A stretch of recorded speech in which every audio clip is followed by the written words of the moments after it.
Көптөгөн түшүнбөстүктөргө бөгөт коюу максатында холестерин тууралуу жаңы маалыматтардын топтомун сиздерге сунуштамакчымын. Кайсы бир тамак аш азыгын же болбосо кайсы бир дармекти сунуштаганда сөзсүз түрдө рекламасында бул азык же болбосо дары-дармек сиздеги холестериндин өлчөмүн азайтат деп кошумча катары айтып өтөт. Албетте ашыкча холестерин зыяндуу, ошону менен бирге эле анын жетишсиздиги дагы кооптуу экендигин биле жүрсөк. Анан холестерин негизинен ичегилерде жана боордо иштелип чыгат. Эгерде сиз өзүңүздөгү холестериндин өлчөмүн билгиңиз келсе, дарыгерге барышыңыз керек болот. Бирок жөн гана сүйлөшүүнүн натыйжасында ал сиздеги холестериндин көп же аз экендигин аныктай албайт. Сөзсүз түрдө анализ тапшырыш керек болот. Кайсы холестериндер бар сизде, ошону айтып өтөйүн. Негизинен биринчи анализ бул холестерин, общий холестерин деп айтылат.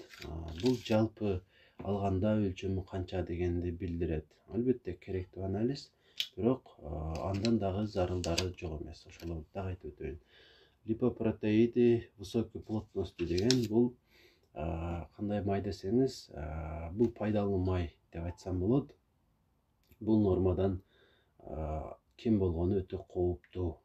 Ал организмдеги клеткалардагы ошол ашып калган керексиз майларды чогултуп боорго алып келет. Же болбосо кайсы бир органга гормон иштелип чыгарган ташышы мүмкүн.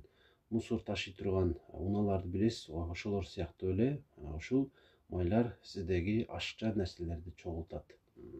Мунун максаты ушундай. Ошондуктан мунун нормасын билүү өтө маанилүү.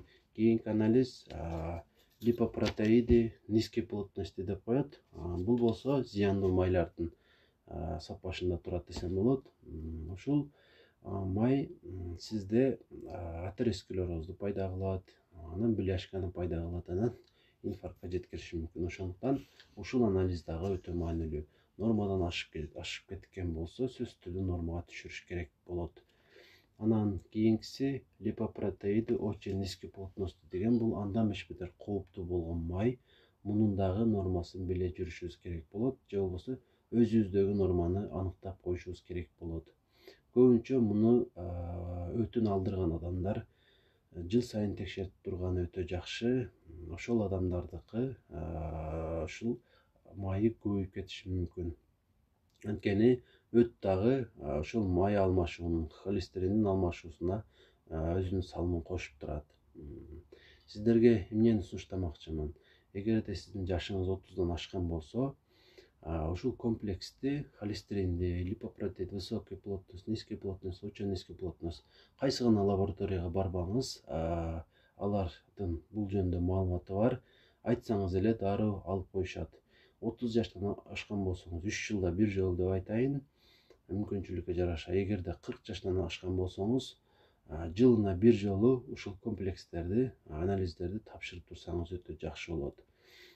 Муну менен сиз ден соолугуңузга камкордук кылган болосуз дагы, болушу мүмкүн болгон алдыда кандайдыр бир коркунучтун алдын алсаңыз болот ушуну менен. Мен сунушум ошол. Кайсы бир аралыкта бир жолдон анализ тапшырып туруңуз. Айрыкча чоң адамдар ушул ишти аткарып турса өтө жакшы болот. Анан дагы бир кошумчам, адамдын толо экендиги же арык экендиги анын организминде май, холестерин аз же көп экендигин билдирбейт. Бул маалымат же факт эмес. Сөзсүз түрдө анализ тапшырыш керек болот. Бир гана анализ аркылуу гана биз норма же норма эмес экендигин аныктай алабыз. Анан дагы эгерде ушул майларды нормага сактаган аракет кылайын десеңиз, анализ тапшыра элек убакта деле кээ бир сунуштарым бар. Ошолорду да кошумча айта кетейин. Биринчиден, өдөдө айтып өттүм, мусор ташый турган деп. Ошого салыштырып, ошол высокой плотности деген майларды көбөйтүш үчүн витамин B3 деген бар. Ошону көбөйтүшүбүз керек болот. Же болбосо ошону сырттан алышыбыз керек болот. Укол менен болобу же таблетка түрүндө деле балким бардыр. Ушуну табып ичип турсаңыз абдан жакшы болот анча-мынча.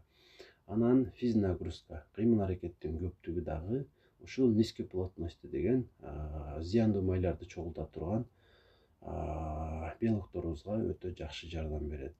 Андыктан кыймыл аракетти эч качан чектебеңиз. Эң кеминде бир күндө 10.000 кадам, билесиздер муну. Анан дагы квашеный капуста бир жолу болсо да уккан чыгарсыз. Ошондой эле кимчи деген корейский салаттар бар. Ушуларды жеп турсаңыз дагы сиз организмиңиздеги холестеринди нормада сактаганга аракет кылган болосуз. Анан дагы пробиотиктерди нормада колдонуп турсак өтө жакшы болот. Муну менен дагы сиз өтүңүздүн нормада иштелип чыгышына салым кошуп, ичегидин иши жакшы болсо, өт дагы жакшы бөлүнүп чыга берет. Андыктан пробиотиктерди колдонуш керек. Эң жакшысы айтып өткөнмүн башка видеолордун биринде, кефир күн сайын жатарда бир кружка ошол кефирди ичип жатсаңыз, пайыздык көрсөткүч аз 1% деген бар. Ошону ичип жатсаңыз өтө жакшы болот. Ошону менен сиз холестеринди нормада сактаган болосуз, жана дагы өмүрүңүздү дагы бир топ узарткан болосуз деп айткым келет. Андыктан сөзсүз түрдө аткарганга аракет кылыңыз.